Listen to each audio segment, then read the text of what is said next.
The Islamic veil, or the hijab, is a very important tenet of Islam. It speaks to the high moral values that Islam wishes to inculcate. Join our discussion today on hijab and segregation.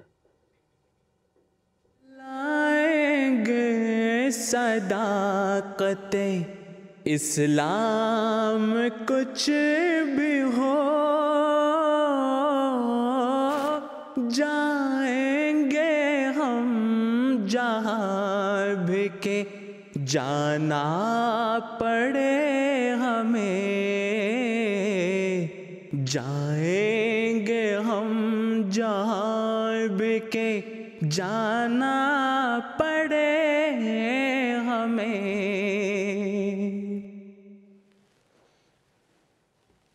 Assalamu alaikum. Welcome to Beacon of Truth, a live program in which we discuss a variety of contemporary issues relevant to today's young Muslims. To help analyze these subjects, we get the views and expertise of some guests and the general public. You too can get in touch with us with your comments and your questions. You can send us your questions via Twitter and Instagram using hashtag BeaconMTA. Today we are also conducting an online poll about the subject at hand. On social media, we asked you, does the hijab hinder a woman's ability to integrate into society? We encourage you to take part in this poll, and inshallah, we will share the results later on in the program. Today, I am joined by my two colleagues, Imtiaz Ahmed Sara Sahib and Nabil Mirza Sahib, both of whom are serving as imams of the Ahmadiyya Muslim community here in Canada. Today's topic is hijab and segregation, and the viewers are probably wondering, why are three men discussing the hijab? But as the episode develops, you will see that many women were involved in the making of this episode who shared the woman's perspective on the hijab, and we will be discussing from the purely Islamic perspective as imams of the community. Now, the simple meaning of hijab is to cover. Humans started to cover themselves with whatever materials they had access to, and gradually this increased. And nowadays, when we first hear the word hijab or parda, we automatically think of Islam. But really, we should think of mankind and humanity in general. Whether you are a Muslim or a Christian or a Hindu, everyone is covering, everyone is doing some form of the hijab or another. But it is just a matter of degree. In some places it is more, and in others it is less. Islam teaches us a very high degree of morals, ethics, and values, and it teaches its followers to maintain the highest degree. And one means to adopt that is the Islamic hijab. But before we begin our discussion, let's get a word on the street and see what the public is saying on this topic. I view it as a symbol of one's faith, of them. Islam, from the way I've learned it, is about submission to God. So submission to Allah, which means God in Arabic. So the hijab is a symbol of submission to God, and also I view it as freedom, because in most cases the person is choosing to wear the hijab. I think of someone that's dedicated to their faith. Well, when I hear the word hijab, what I mainly think is a religious garb that women who follow the Islamic faith wear. I just recently started wearing it, and recently meaning 2 years. So like my whole teenage life, I did refer to it as just a piece of cloth that didn't really mean anything. But recently, like I have gained more knowledge, and to my understanding, it's more than just a piece of cloth. For me, it means a sign of modesty, some level of respect. And it's definitely more than just a piece of cloth, as we just heard. The people, they've all shared their views on the hijab, but before going deeper into this discussion, let's take a little step back and go to the basics and discuss what does hijab really mean. So Imtiaz Saab, you can help the viewers to understand what does the word hijab mean, what does it mean literally and religiously, and also is Islam the only religion which has prescribed this? Yes, Hanan Sahib, the word hijab is an Arabic word, has many different meanings. It means veil, covering, curtain, screen, mantle, divider, division, and partition. And religiously speaking, it connotes to covering of head and neck by Muslim women. And the word hijab has now been associated to Muslim women. However, the concept of hijab has deeper and profound meaning for both men and women. the wisdom behind this Quranic injunction is to dress modestly and practice chastity and refrain from anything and everything that may lead man and woman to an unchaste life. The Quranic injunction is for first men and then for women, and that is to restrain our eyes and dress modestly. And it is important to note that hijab is prescribed in Islam, but Islam is not the only religion that has prescribed hijab for women. In fact, religious history is filled with many instances where women are commanded to dress modestly and wear hijab.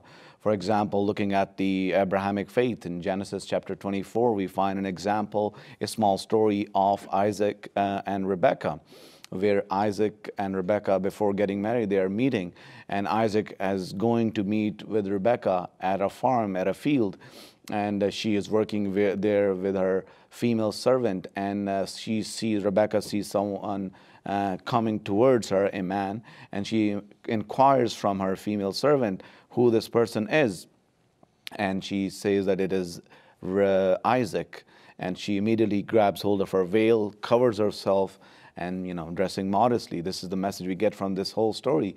Mekhetza is a practice of segregation still being practiced in synagogues.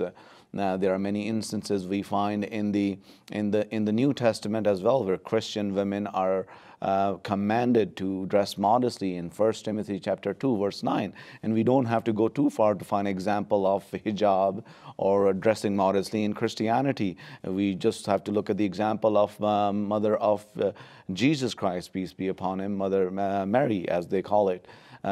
So she's always dressed in modestly and covering her head in pictures wherever she is depicted.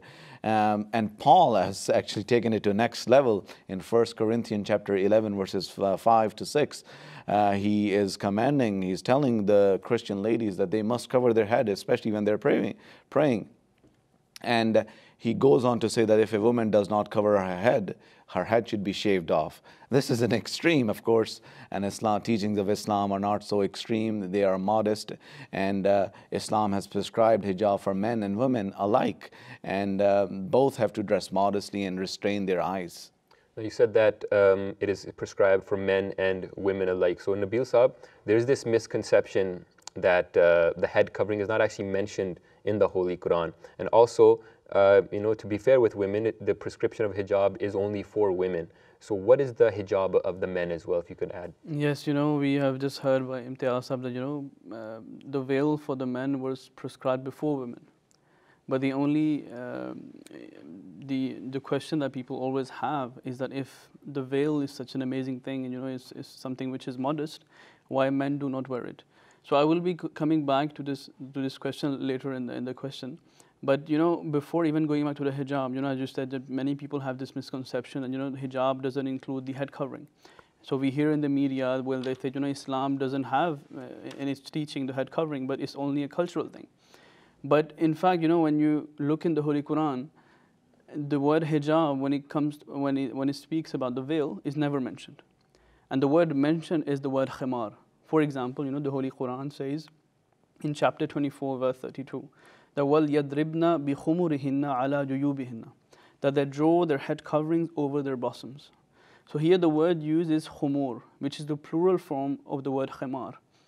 And even if, without going into the religious aspect of the word, let's take it to the literal aspect. The Lane's lexicon says that khimar means that it's a woman's muffler or veil with which she covers her head and the lower part of her face, leaving exposed only the eyes and some part of the nose. So we see that, the literal meaning in itself had the meaning of head covering. And again, if you go back before Islam, men used to have a khimar too. They used to have a turban which would cover their hair, but that covering would go back to their back. And women, again, they used to have a khimar too. They used to have a certain bandana type that they would cover their hair. And again, that bandana would drip it to their back. But the only difference is that Islam or the Quran says that the khimar should be dropped from the front, And again, we have so many other examples. The word mutakhammir is used for horses who from neck onwards are white, and for example, and the rest of the body is from another color. And it says that the horse is mutakhammir because it's as if its head is covered. So we see that it actually a teaching of Islam, a teaching of the Holy Quran, that head covering is mentioned. But again, when we evolve, it has been coined as the word hijab, right? So now, where we have spoken about the word hijab, why men do not do it. This is an allegation that we often hear. And Khalifatul Masih Rabi, the fourth caliph of our community, Hazrat Mirza Tahir Ahmad rahimahullah, he explained this so beautifully. And he said that, this is actually a compliment to the chastity of women. Women are in danger from men, but men are not in danger from women. And that's what we see. We have a rise in assault cases against women. And there is always we are always trying to dehumanize women. But for example, I had a statistic here. For example, a staggering $57 billion is generated by pornography. And just to give you, how big that is, this amount is, this is more than the combined revenues of all US professional football, baseball, basketball franchises, and exceeds the combined revenues of ABC, CBS, and NBC television stations. So these things are not helping women. It's making their life even worse. But we never hear people talking about who are against pornography, right? And again, and we have to remember that this is where the beautiful teachings of Islam comes, that you need hijab and segregation in order to protect those women. Jazakallah. I mentioned in the beginning of the program that Beacon of Truth is a live program, and you, the viewers, can tune in and also send us your comments and your questions using the hashtag BeaconMTA. Many women, in fact, have shared their own stories and their thoughts about the hijab, and we can take a few of these comments now. This Tasneem Sahiba, she writes in that a few years ago when job hunting, I was going to several interviews, but not getting a job because of my attire. And some people even told me to take off the hijab. She says that, but we as Muslim women should not be intimidated by anyone. Pray, hope, and keep faith in Allah Ta'ala. Similarly, Sabiha Khullat Chima Sahiba, she writes in that as someone who's been wearing the hijab for over 10 years now, I've never experienced it to be a hindrance. It has always proven to be a source of attaining respect and equality. And Zoya Sahiba, she writes in saying that the ability to integrate into society comes from within, your personality and your work ethic. This is the key, and it applies whether you wear the hijab or not. And I'll take one more comment from Fariha Zafar Sahiba. She writes that, as a Muslim woman studying in the media industry, I often stand out amongst others, but this has never held me back. My hijab is my ability to integrate in society. It is my reminder every morning that there is more to me than meets the eye, and that I will show the world that me. So, some people, they think that the hijab becomes the hindrance and an obstacle for women who choose to wear this. And this is also the question that we asked on our Twitter poll. So let's hear from the general public what they had to say on this. I don't think it hinders integration or oppresses women. I'd say that at largest, it probably just, when you walk into a room, people get to assume a lot of things about your moral code and your morality. And I would say that that's probably the biggest hindrance that I experience personally, because you're kind of visibly Muslim, or you're visibly associated with a certain narrative, so you don't really get to shape that before people make that assumption. Absolutely not. They do it because of personal choices. It's an inner thing. A lot of people think in this society that it's something that's forced upon women, but actually most of the time it is something that they choose to do, and it's kind of like an inner thought, and it's just a process that they go through, which makes them feel more comfortable. So it's not something that oppresses them. For me personally, the way I've been brought up, my dad has never forced me to wear it. He has advised me as obviously as a father figure. It could oppress women if it's being positioned in a way where the people aren't willingly choosing to do it themselves. So if a woman chooses to wear a hijab, then she chooses to wear a hijab. It's her own choice, whatever. Now, in order to give a more context to this discussion, let's talk about the reality of society in which we're living. When we enter into our gatherings, we find that more important the gathering, generally speaking, the more the seriousness of the atmosphere, the more the layers are which are worn. For example, if you go to a business meeting, chances are you will wear a coat and a tie. But if there's a more special occasion, then you may add a three-piece suit. And even in professional gatherings, you will always find men wearing a full suit. The importance of that event is what reflects on the amount of the clothing, generally speaking, that people wear. But in the development of the Western society, we find a very different phenomenon. Why is it that only women's clothing has become less? If the argument is that it has happened in the name of progress, then why hasn't the men's clothing become less? You're never going to find a man wearing shorts to a business meeting, but you may find a woman in a skirt. And this has unfortunately become linked with modern life, that that women's clothing has become less. But maybe the real answer is that women will be judged more favorably if she fits the standards of sexuality which are set by men. So leading to this discussion, Imtiaz Saab, what can we say, how have men changed the outlook of women in society? There are different ways looking at this question. We earlier talking about, Nabil Saab was talking about media. Media plays a big role in our society, and one of the biggest ways how men have changed the outlook of women in society is by objectifying women in media. And this has been explained in a theory called the male gaze theory by Laura Mulvey. And the male gaze is the act of depicting women in visual arts and literature from a male perspective. One is producer, man, behind the camera producing the piece. Even nowadays when we have women producing or camera women, they are actually keeping the perspective of man in mind and then producing the piece. And then the second is the male characters within the film or the piece they're producing. And the third is male viewing and gazing at the images. So all of this is being produced from a male's perspective, how man wants to see women, not how woman wants to be seen. And the psychology of male gaze is the same as the psychology of scopophilia, which is looking at images to arouse oneself. Objectifying women, Hanan Saab, has been taken to next level in commercial, in ads and advertisement.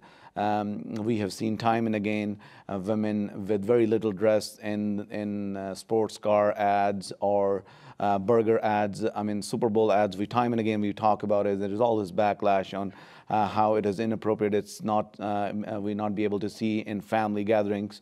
So naturally men are attracted to women, and they come up with different ways and mean to objectify women. And the Holy Quran also speaks of this, the psychology of man. It says, زُيِّنَ لِلنَّاسِ حُبُّ الشَّهَوَاتِ مِنَ النِّسَاءِ. And it keeps on going. The beautified for men is the love of desired thing. And the number one on this list is women. So that's why men come up with different ways and means to sort of objectify women, to exploit women. And the male gaze theory is one of the aspects of looking at this question. Going back to your question, the Holy Quran, we believe the teaching of Islam, they are for everyone, for all times to come. And the Holy Quran spoke about this 1400 years back and commanded Muslim men that كُلِّ الْمُؤْمِنِينَ يَغُضُّ مِنْ أَبْصَارِهِم, that tell them, believing men, that you should restrain your eyes and guard their private parts, and that is purer for them. So the whole idea behind this is to be respectful towards women, lower our gaze and our eyes and restrain our eyes and protect them ourselves from immorality and impurity. Now, we asked some members of our community, is the hijab a sign of oppression and submission? Are Muslim women forced to wear the hijab, or is it something of their own free will and their choice? Let's listen to what they had to say. What you have to understand is that when a woman decides to wear the hijab or to wear the veil and be modest, it is a commitment between herself and God. There's no one else who is allowed to force her to do it or force her to remove it. I don't think that the hijab is a sign of oppression or submission. I believe that it's a choice that most Muslim women make on a daily basis, and it's one that they continue to do because they want to, not because anyone or anything is forcing them to do it. For me personally, I know that it's a choice that I make every day, and it's one that I'm proud of. I don't feel like the hijab has oppressed me, nor has it limited my opportunities. I think it has done the exact opposite. It has liberated me.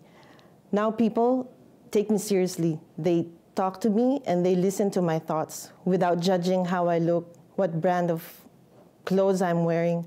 I think it's a sign of liberation. I've never associated the hijab with oppression. To me, when I put it on, I was free from the world, from all the materialistic things that were keeping me down. And I just thought I could do so much more with a hijab on, because I wasn't being judged by what they saw. I was being judged by what I did and what I said. So, gentlemen, we just heard the comments of some of the women, the reasons why they're wearing the hijab and how it's helping them. But there's this, sometimes there's this allegation that comes up, and Nabil Saab, you're from France, so maybe this is where it's more perpetuated, mostly by the media or maybe by some politicians, that they say that the hijab is just a means of proselytizing. It's a way to convert people. So is there any merit to this allegation? You know, first of all, you know, where is the evidence? Right. We don't have the evidence. We've just heard the comments of the, you know, the ladies where they said hijab makes me more free. So we are just assuming things without any evidence. And, you know, we say Muslims don't honor their women, they keep them in their houses, they don't let them go out. But when our women go out and have a voice, we try to shut them down, right? So we have to remember that we can't assume things. But on the contrary, what we are doing by you know, these statements were done in the media. You know, the recent example is from of Mariam Pouchtou, who was a lady, a student in France, who was elected as the president of the student union of the association UNEF. So now she was elected by the student. She came in the media, and instead of, you know, focusing on her words, the whole media spoke about her hijab. And what was saddening, it was that even the government officials, you know, talk negative about it. For example, the interior minister said, you know, that her hijab is a sign of the Islamic State. But he himself, in 2013, you know, he said in a Protestant audience, he said, and I'm quoting, "I'm not among those who want to relegate religions to the private sphere. On the contrary, I believe they have their place in the life of the city." Take the example of Quebec right now. We have so many Muslim women who are teachers, you know, in schools. But, you know, and the Premier of Quebec, he says that there is no, we don't need an anti-Islamophobia day. And the first Minister of Women that he appoints, the first remark that she ever says is that hijab means oppression, hijab is not from our values. So we have to remember that who is proselytizing here? Right. Is it Muslim women or actually people who are doing that against Islam? And look at France. You know, we have so many magazines, front cover magazines, you know, printed out against Islam. And, you know, these are not, you know, the quality, you know, people will say, you know, there is not that much quantity, but what is the quality mentioned there? You know, these are hostile, threatening magazines where, for example, you know, topics like West versus Islam, the burqa, you know, they will say, what is the truth about Islam? And the word fear will be used constantly in those front cover magazines. So this is where, you know, I think government officials, they have to respect each and every member of their country. Because, you know, we have to remember that when they hear these things, it pains them and it hurts them. And, you know, we have to remember that we all should respect the sentiments of everyone. We have to take care of the sentiments of every member of our society. Now, this leads to the next question. You mentioned that hijab is a religious symbol. So should the government dictate to people what they should or what they should not wear? I don't think it's progressive, to be honest with you. Not just hijab as a religious symbol, but religious symbols of all other religions should be allowed for people to wear, like, you know, kippah, cross, Jewish burqa, and Sikh turban. People have religious freedom, and in Western countries we have religious freedom. And in Canada we have something called the Canadian Charter of Rights and Freedoms, which allows every Canadian to openly practice his or her faith. And then the Article 18 of the 1948 Universal Declaration of Human Rights assures religious freedom Now, despite having these religious freedom in different countries, especially in the West, we time and again see that people, responsible people, elected officials, government officials and governments calling for a ban on niqab or hijab.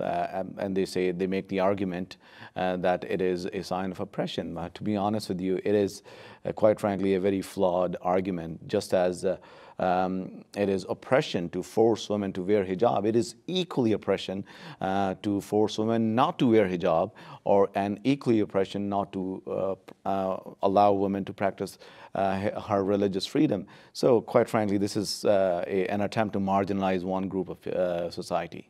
And I would just like to add, is it really necessary? Let's look at the statistics. For example, in 2011, France became the first European country to ban the burqa. How many Muslims was that focusing on? Less than 2,000. And that makes 0.003% of the French population. And according to some other statistics, it is said that only 367 women were affected by this thing. This is 0.00058% of the whole population. Netherlands, again, the state broadcaster NOS reported that the total number of Muslim women which are going to be affected are from 100 to 500. And that's again 0.0001 to 0.05% of the main population. So what are we trying to achieve here? I think we're just trying to kill a fly with a bazooka. Right. And nothing else. And this really resonates with the results of the poll. I mentioned in the beginning of the program that you can send us your comments, your questions, and today we're also conducting an online poll, and the question that was asked is, does the hijab hinder a woman's ability to integrate into society? So I have the results of that poll now. 10% said yes, that it does hinder a woman's ability to integrate, but 85% are saying that no, it does not, and 5% remain unsure. So it kind of resonates with what you just said, that it's almost a non-issue. It's using applying things from the government for this purpose. It's almost like a waste of resources. In fact, it could be allocated somewhere much better. Absolutely, and some may ask that what is integration? Right. Huzuri Anwar Ayyadullah Ta'ala bin Nasr Aziz very beautifully explained. Integration does not mean that you forget your religious value, your own values, and then start acting, behaving in a way that a normal person would do. You can hold on to your values, at the same time be an integral part of the society. That is integration. And become a productive member of the society. That is integration. Jazakallah. Now, we have spoken about the function of clothing. We have spoken about the Islamic hijab as the physical veil. But another aspect of this discussion is the segregation of men and women in an Islamic society, which means that there's no free mixing of men and women. So let's take a word on the street and get the views of the public on free mixing versus segregation. I feel like it should be necessary, and I feel like this is not wrong. I feel like men and women should not always be interacting with each other and like having dialogue. Like, it's just, that's what Islam teaches us. We have to be modest, we have to always conceal, we have to censor ourselves, and so on and so forth. By separating men and women, you could avoid like interpersonal problems. But I think that's more like it just avoids the problem rather than actually solving it. Like, realistically, everyone who interacts with everybody should be civil. We shouldn't have to hide one part of the populace from the other to ensure they don't get injured. So I think segregation isn't the solution. It's more like an avoidance strategy. It's hard to say, because obviously segregation would have avoided a lot of issues that we deal with in society in mixed environments where men and women are working together, because I guess that would avoid any like opportunity for discrimination. But at the same time, it's not necessarily a complete solution, because there are certain situations where segregation is not applicable. So I guess in those situations where it's unavoidable for men and women to interact, those events would still happen. And maybe a movement as large as Me Too would not have occurred, because I guess it would be more rare, right, if men and women were segregated, but those occurrences and those issues would still happen. So in the backdraft of this Me Too movement and all these scandals and things that we hear on the news with men in power and how they're abusing certain women, perhaps that could have been avoided if there was a hijab and a type of segregation in the society. But what can we say? What is the ultimate purpose of segregation in this society, and perhaps a progressive society? Hanan Sahib, I think it's important before we talk about what is the ultimate purpose of segregation, it is important to talk about why we need segregation in a progressive society at first place. Often we are painted a picture that everything is fine in this progressive society. Well, we know for a fact it is not. It is an undeniable fact that women have faced sexual harassment at many, if not at all levels of our society, whether taking a taxi or at the workplace or walking back from work or attending a party or concert. Time and again we have seen women have been sexually harassed, and this has given birth to the Me Too movement. We have also seen in leak videos where some men have bragged about their groping women, and also the fact that making unwanted advances.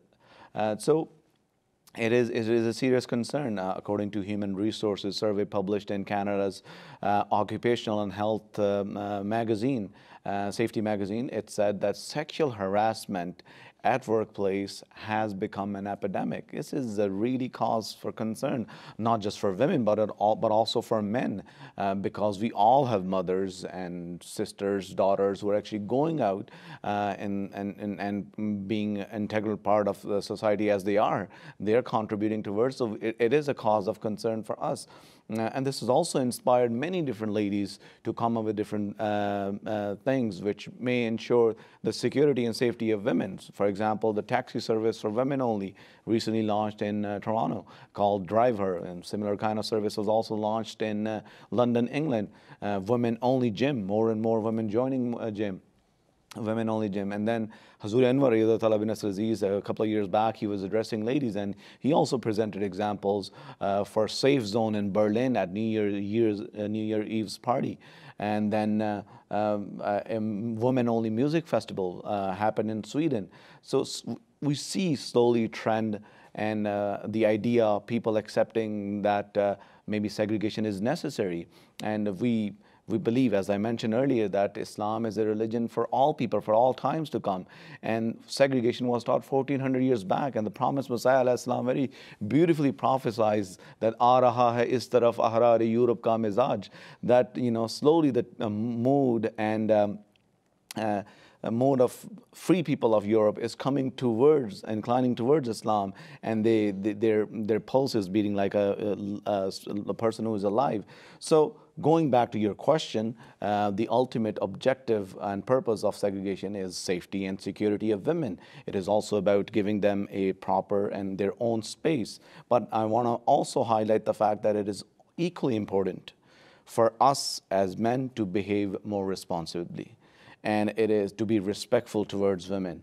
And the whole philosophy behind hijab and segregation, that the topic we're talking about, is to forge a society that is a pure and chaste society. So, Nabil Sahib, just picking up on that, so obviously, as Imtiaz Sahib just said, the need is definitely there. So how do we practice segregation in a Western society where, the genders openly, they're mixing? Yes, we all, I think all of three of us can relate. We went to universities, even at workplaces, we have to interact with the other gender, right? So what is the solution, And, as I've heard in the video, it was said that, segregation, how can we hide women and men, right? But that's not the true notion of segregation or hijab. If your principles are there, if your principles are firm and you're covering yourself properly, then men and women can interact. But I would like to explain this in detail with an incident, an amazing incident of the Holy Quran, where in Surah Al-Qasas, God mentions the incident of Moses ﷺ when he ran away from Egypt. And he comes at the water of Madian, and he sees men feeding their animals. And he sees from a distance two women, who are struggling with their animals. So he goes to them and he says, "Ma khatbukuma," what's the matter? Now, there is a lesson for us that, even though we have haya, we have modesty, but that shouldn't, stop us to help women, right? So there is haya, there is modesty, but you have certain principles. For example, Moses ﷺ, he didn't go and say, the weather is really beautiful, and he started, a long conversation. But he was, he said, "What's the matter?" And the two women, replied. Also, they were. really straightforward in the reply, and they said that لا نسقي حتى يصدر الرعاء, that we can't feed our animals until the entire flock of everybody else is done, because men were there, right? And they didn't want to go there when men were there, and again, you know, we might think, you know, that maybe these two girls were outgoing, you know, and they were tomboys, but again, the Quran is so beautiful that it says that a lady came shyly and said, you know, my father is calling you. So we have ethics mentioned, how in this progressive society, we as Ahmadi Muslims or as Muslims in general, how we should interact. We can, you know, Hazuri Anwar, Ayatollah Ta'ala bin Nasir, someone asked him this question, and Hazur said, yes, on project work, you can work, but it should stop there. We shouldn't go on a coffee, you know, on a lunch, on a dinner, because then obviously other doors will be open. So, you know, so Islam is so beautiful, you know, that if your principles are there, if you're firm on your principles, then you are allowed to meet the opposite gender. But again, you know, you have to stand firm on your principles. There's a lot of questions that are coming in. I mentioned in the beginning that you can send us your questions and your comments via Twitter and Instagram using hashtag BeaconMTA. We have many questions that have been coming in on this topic. The first question is from Adania Chaudhry Saiba. She asks that, how can one bring someone else who doesn't observe modesty into the beautiful blessings of wearing the hijab in a polite way or an exquisite way? This is a very common question that ladies ask. First of all, in the Holy Quran, we're taught that لَقَدْ كَانَ لَكُمْ فِي رَسُولِ اللَّهِ أُسْوَةٌ حَسَنَةٌ, that surely in the life of the Holy Prophet Muhammad sallallahu alaihi wasallam, we find an excellent example. And how we see the Holy Prophet Muhammad sallallahu alaihi wasallam has trained his companion, not just men companions, but also women companions.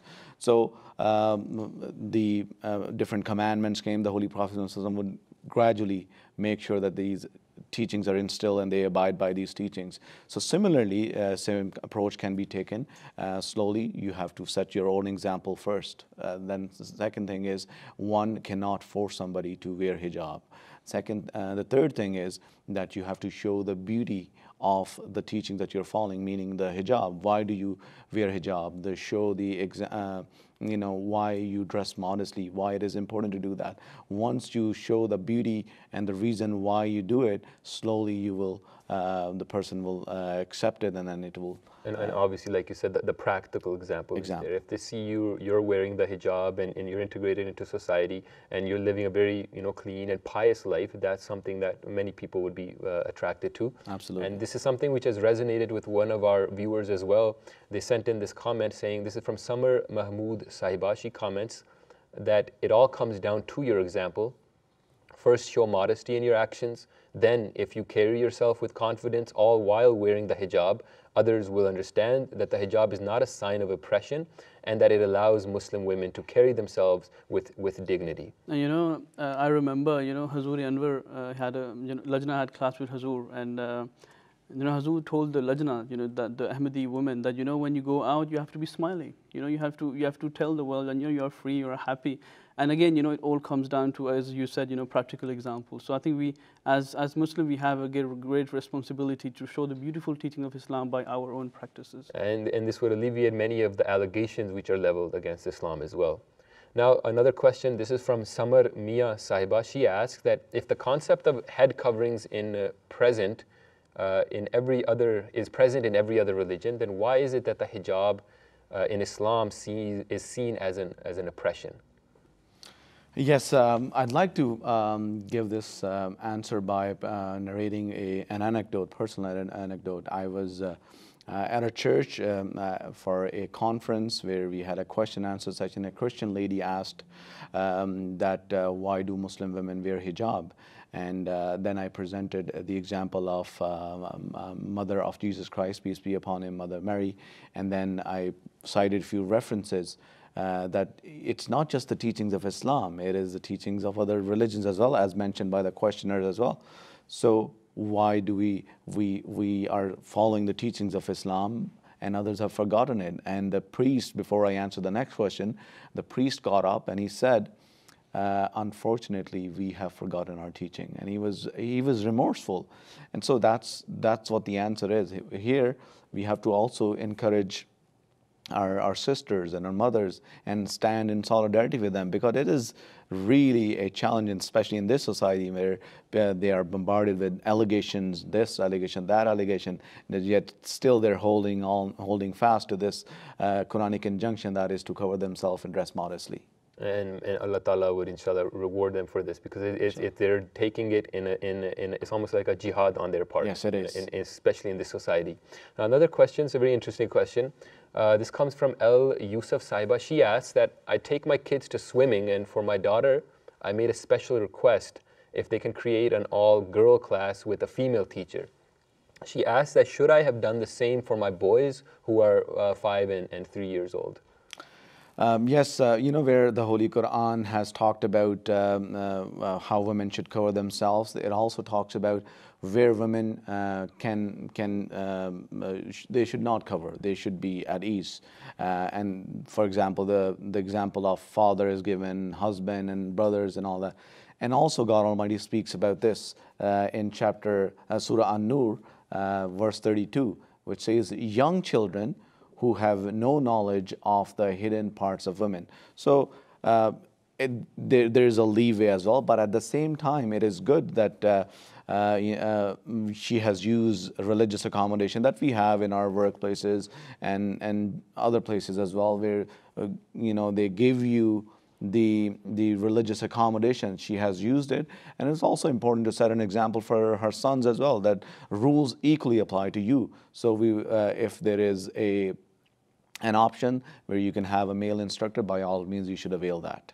Yes. And you know, I think we should appreciate as well, you know, the lady who asked this question, that, you know, she's trying to, you know, teach her kids from a young age, and this is a great lesson for all of us. You know, we have to teach our kids to respect women, to honor women, and that starts from home. You know, just as, you know, for any other religious, spiritual aspect, you know, for example, Ramadan, we say that, you know, we should start, you know, inculcating those amazing habits in them. You know, you can tell them to fast for 3 hours, for example, you know. So the same thing, you know, I think we have a responsibility as Muslims that we have to raise our men to respect women. And we have to do that, again, you know, by, you know, it all comes down to your practical example. I think this lady is doing an amazing job with her kids. And even something like simple things, like, for example, as Muslim men, you're not supposed to shake hands with the opposite gender. So inculcating some small teachings like that, so while they're growing up in that kind of an atmosphere, and they understand and the respect that they have to give over to their women. Now, the last one question that we will take, this is from Mahreen Saiba. She asks that how can we actively encourage the younger generation about the importance of segregation? And we just already touched on this topic.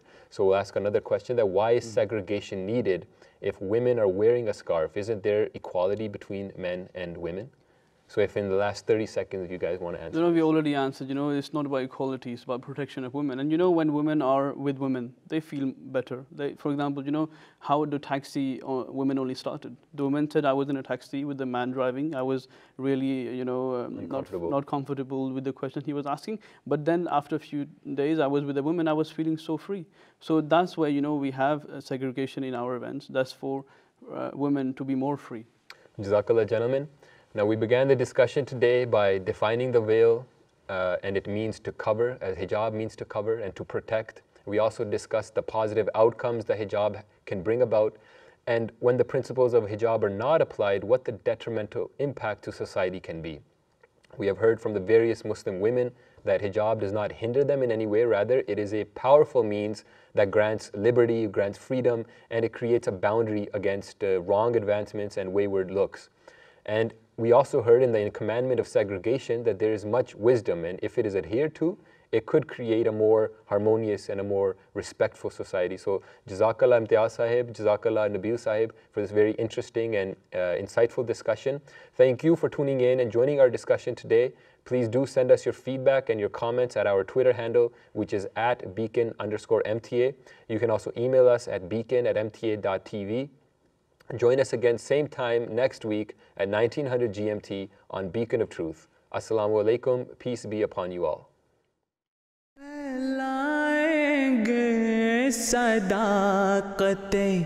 इस्लाम कुछ भी हो जाएंगे हम जहाँ بھی کہ جانا پڑے ہمیں, جائیں گے ہم جہاں بھی کہ جانا پڑے ہمیں.